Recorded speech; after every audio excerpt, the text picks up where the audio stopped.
So I haven't lived in New York very long, but I think one of the very first lessons that we learned is one of the most expensive and painful things to do in New York City is move.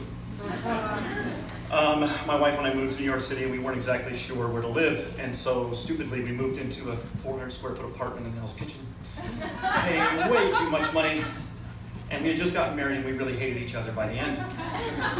So we were really desperate to get out of this apartment, like to the point where we're going to move out of New York. Like, we just can't handle it. This is what apartments are going to be like. We can't handle this. But we ended up looking around in Brooklyn. Brooklyn. Pay less, get more. It's amazing. And so it was just like, we're stressed out and we're trying to find a place to live, and we finally find a place, and it just so happens that the way things line up, we have about 6 weeks in between to pack up and then live somewhere. And then my wife came up with this brilliant idea. She says, well, paying that ridiculous amount of rent for a month, we've already been saving for vacation. Why don't we just store our stuff and go somewhere? So we did. We took the Transcontinental Railroad. I know, right? She's brilliant. So we flew into Taiwan, we stayed in Mongolia in a ger with like yaks. Took this train and we go through Latvia, Estonia, Norway, Sweden, Denmark, right? Amazing trip, and she finds all these things are super cheap, so I'm looking at them, but oh, this is great. Like, we haven't even hit our rent yet. we hadn't, and we had all this money for emergencies and everything, and so we're in Copenhagen. We're in Copenhagen, and we're really enjoying ourselves. And our next stop is going to be Amsterdam, and then we're flying home. Now the thing is, we had timed it perfectly. We had left an air mattress with our new landlord, and we were going to arrive the night before they were going to move our stuff in. So we're going to sleep on an air mattress for one night. Great. Copenhagen, my wife steps into the pool, or is about to step into the pool, reaches down for a towel, and slips a disc in her back. Right? I've never seen her in so much pain, and also refuse an ambulance. I was like, oh, come on, for God's sake, let me take you to a hospital. We take her to the hospital, we miss our flight to Amsterdam. And we've got about 36 hours to get to Amsterdam so we can fly home.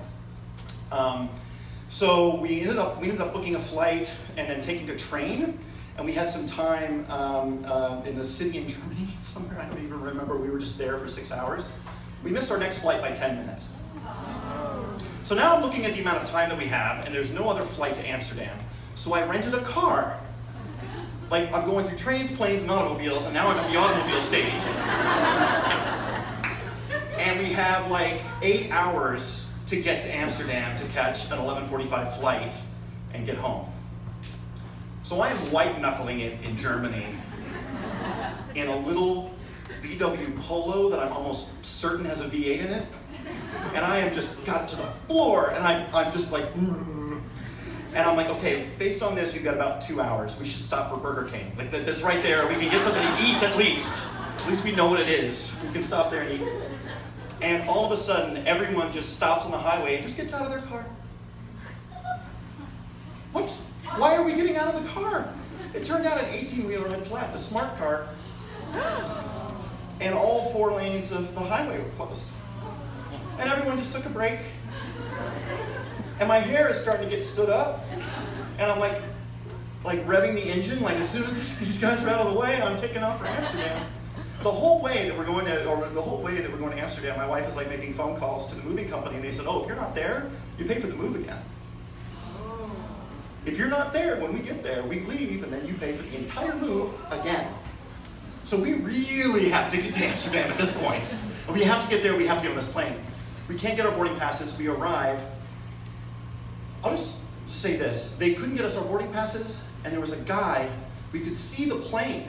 It was right there. We had 20 minutes to get on the plane. He says, well, without a boarding pass, the only thing I can do for you is absolutely nothing. Dick. So we go to get this hotel room. We're up in the hotel room, and we're getting the hotel room in the airport, and we're like, I just got to get home. And the woman says, is there anything you need? I said, is there booze in the room? She says, we have a vending machine. I said, is there booze in the vending machine? She says, yeah, you use this card. I'm like, okay. Whiskey? Whiskey?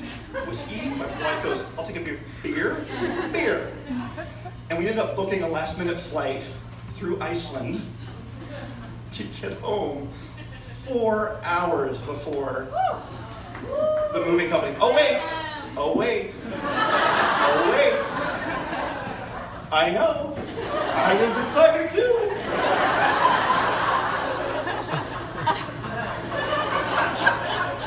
Flight got delayed! Son of a... So I'm sitting here like going in my head like we're gonna have to pay like thousands of dollars again. Well, it turns out Iceland, if you ever want to fly Air Iceland, they won't take off until everyone arrives because it's the only airline in Iceland. So I'm sitting here, I land, I'm like, it's like the chorus of angels suddenly said, we're gonna cut you a break this time. I know the last like 72 have been really rough. The last 4 are gonna be it. So we actually landed early, got to our apartment, moved into our apartment, and we've been happier than clams ever since.